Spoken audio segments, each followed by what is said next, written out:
It feels kind of surreal to me that we're still like that we're mired in these like conversations about abortion, that, you know, the Supreme Court was going to hear a case about whether mifepristone is like allowed to be on the market and everything. And it seems crazy to me because of course I'm a person who's like, I've known people my entire life who've had abortions in like for different reasons. Sometimes it's medical, like because people who have a miscarriage get the same abortion procedure as someone who's just getting an abortion. I mean, sorry, just getting an abortion, but like versus a person who is getting an abortion for a non-medical reason, like because they can't afford a baby, or because they're trying to get away from their abuser or whatever. So it's so silly to me because yeah, like my mom had 2 abortions. One of them was about like a year after I was born because she was a teenager and already was a mother of 1 child as a teenager. And so yeah, she got an abortion because she was not able to like have 2 children as a 16-year-old or however old she was. So yeah, it's silly to me that we're still having this discussion. But you know what? Louisiana coming in strong, saying that like basically, there's like the surgical abortion where they go and they like clean out in the inside of there. They like suck everything out. Then there's like chemical or medical abortions where it's like it's not plan B. Plan B is the thing you do when you're trying to prevent yourself from getting pregnant, like you have an accident or you are sexually assaulted or something, and you do plan B to prevent pregnancy, right? The discussion that we're having today is about abortion inducing medications. So you know that you're pregnant. Let's say you're about a week late for your period. You take a pregnancy test and it's positive. So you definitely are pregnant, but you've only been pregnant for like less than 6 weeks, right? Still in the first trimester, still very early on. You can take a that will induce an abortion. And now you do have to still be careful because sometimes that's not effective. If you're getting close to that 12-week mark, it's not effective, or maybe your body doesn't fully purge everything. You might still have to go get the surgical procedure done, right? But generally speaking, it's a way to make abortion much more accessible. You can even get these pills through the mail in a lot of different places. So we're going to discuss them today because Louisiana's governor has signed a bill making Louisiana the first state in the United States to classify these abortion-inducing medications as controlled substances, which means like it's a category that healthcare regulators typically reserve for drugs prone to abuse or addiction. Like, oh my God, I'm so addicted to abortions. I'm just going to keep taking mifepristone over and over again. What? Okay.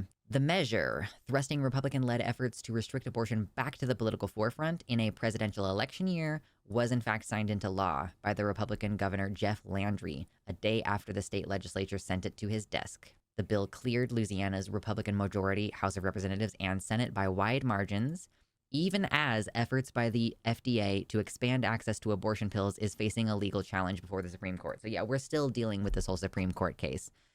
This law designates mifepristone and misoprostol, which the FDA approved more than 2 decades ago, as safe and effective for terminating pregnancy. Suddenly now they are Schedule IV drugs, which typically such things as painkillers and mood-altering medications would be under that. And like those medications merit greater oversight due to the potential for abuse or dependence. Louisiana hanging out near the top of worst education, now coming in hot with this headline, you won't believe isn't out of Florida. True.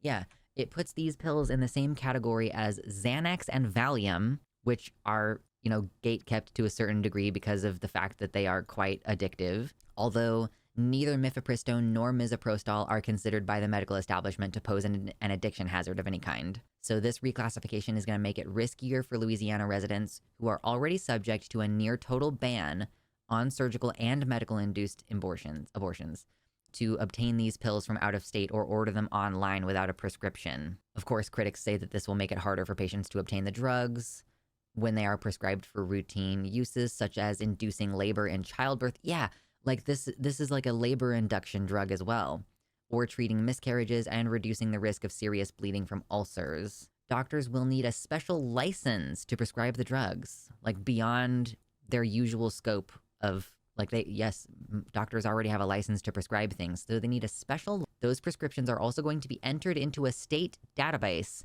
that law enforcement can access without a warrant. Police state. We live in a police state.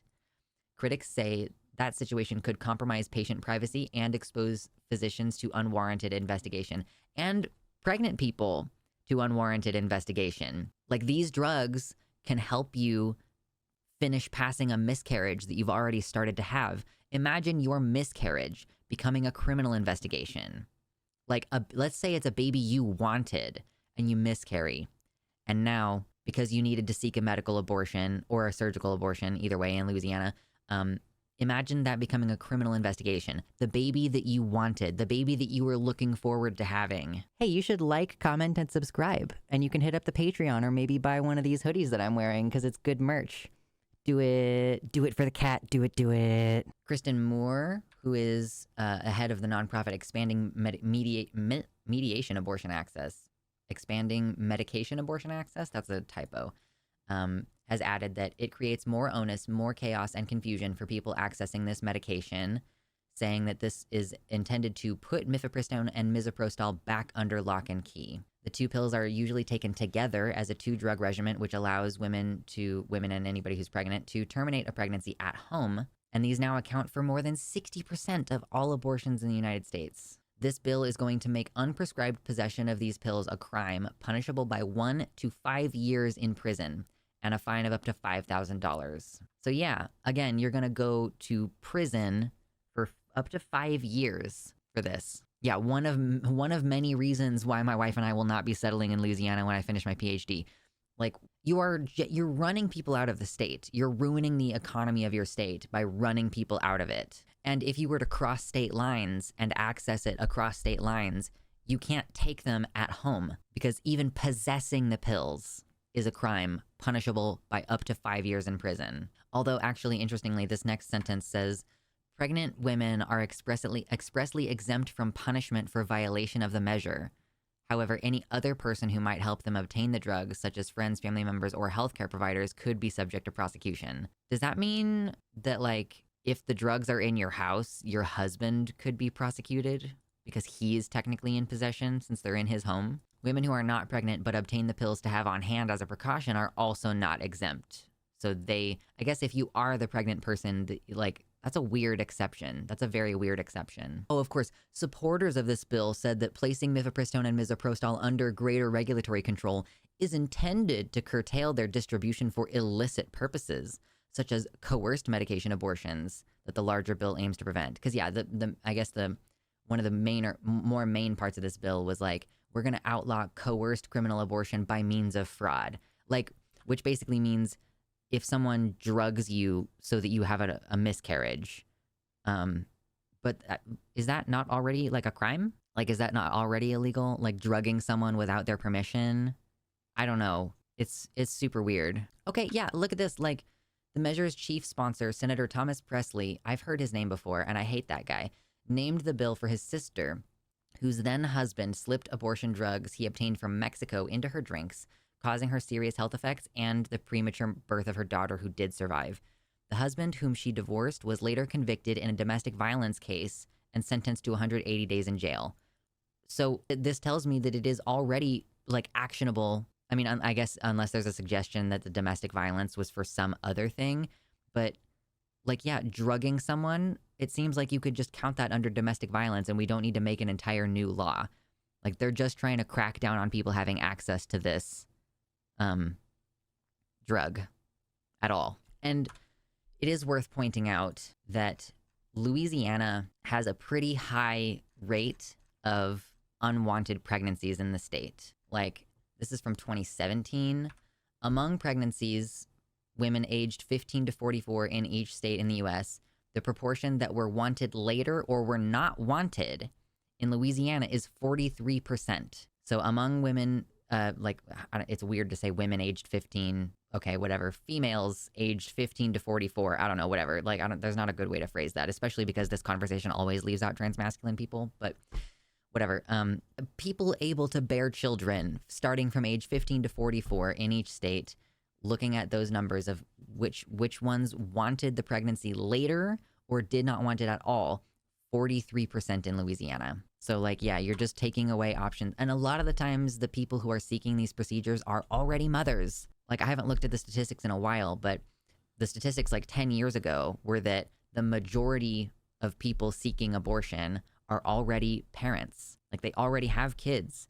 And so part of the reason why they're getting an abortion is because they need to be able to continue to work to support their children, their existing children, you know? So it's always the case that like these states have worse sex healthcare. Like they have worse education for sex wellness. So these southern states that cut funding for sex education, and they try to make it harder to get a hold of birth control, so they have a higher rate of unwanted pregnancies, and then they try to limit your ability to get abortion, but they also don't have very good welfare to support young parents or parents who don't have good resources, like poor parents. Like, it's such a sick combination of things. It's such a like repugnant, disgusting combination of things. Yeah, they make these laws. Oh yeah, there's an exception for the pregnant women. Oh, you can't prosecute a pregnant woman for possessing these drugs for herself. And it's like, yeah, Viren says it's so that they can speak out both sides of their mouth and say, oh, we don't seek to punish women for getting an abortion, but you're not allowed to keep the drugs on hand just in case. If your husband goes and picks up the prescription for you, then he could be prosecuted for possessing them illegally. Like, yeah, there are just so many stupid things about this. It's like, the one good thing about living in Kansas is that it's in our Constitution. Like, the Supreme Court determined some years ago that it's in our Constitution. Like, the way that the Constitution is written, it implies full bodily autonomy control for pregnant individuals. Like, that's the one good thing about living in this shithole state, is that I have a constitutional right to seek an abortion. They can't make it illegal here. They did try to pass a constitutional amendment to make an exception, like, oh, you have full bodily autonomy, except if you're pregnant.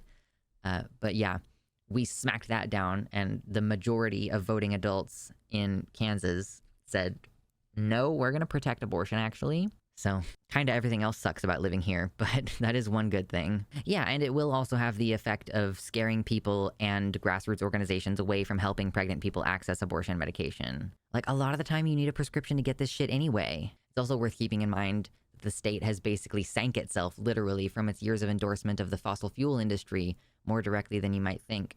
There are good things about the cultural heritage from Louisiana, but the place itself has rotted from the inside decades ago on these political issues. Yeah, I hate that whole mentality of we're just going to write off the South. Oh, we can't do anything. We can't change anything. Because there are going to always be women there who need this healthcare. There are always going to be trans people who need access to this type of healthcare and, you know, more generally, like, trans-specific healthcare. And there are always going to be gay kids being born down there. But, like, at this point, it does feel like an insurmountable issue that the moneyed interests, the powerful interests in southern states, yeah, they're defunding education. They're defunding public health. They're criminalizing things that are totally normal and like necessary human behavior and like medically necessary things like abortion. It's just not good. It's not helping anybody except people who are trying to make money and control other people. And like, oh, I guess we need more people in the prisons. Like, do they need more prison labor? Is that why they're making it like punishable by up to 5 years in prison? It's impossible to know these people's motives because, I mean, it's hard for honest people like our community to understand the motives behind these people, because I'm like, I just can't understand being that evil. Like, I just don't get how you can do so much objective harm to people and still sleep at night and also still think you're safe in your bed at night. Like, if you're going to be criminalized for getting an abortion, like if you're going to be put in jail for it, then like you might as well commit an additional violent crime because you're already going to jail anyway. Louisiana is #1 per capita for prison population, if I remember correctly. Yeah, I don't know. They're getting subsidies for how many people they have in the prisons or something. I don't know what the deal is. But if you live in Louisiana, I recommend not doing that, which is easier said than done. You know, I live in Kansas and I want to get the hell out of here, but I have a lease and I'm going to wait until the lease is up and save up money to get out of here. And like, yeah, I just have to deal with the fact that I can't use public restrooms in the meantime. Andy says, yes, it has been intentionally done for cheap prison labor, and people have said that out loud before. Well, good luck out there, anybody who lives in Louisiana. I'm sorry that even though many medical professionals testified on your behalf, that the legislators in your state are not interested in your safety. Thank you so much to all of my patrons, especially Tiago Nascimento, Mersh Rolvag, Michelle Frateroli, Amanda B., Michelle Winter, Wellington Marcus, Danielle McDonald, DZXN, Suzanne Maynard, Spooky Heather Sylvia, Ella V. Nobody, Pastel Infinity, Jamie Jam, Nova, Sojo, Elizabeth Bartell, Kevin Young, Athiette, Celeste, Desi Quiche, Liam Hodgson, Mr. Atheist, and Jack.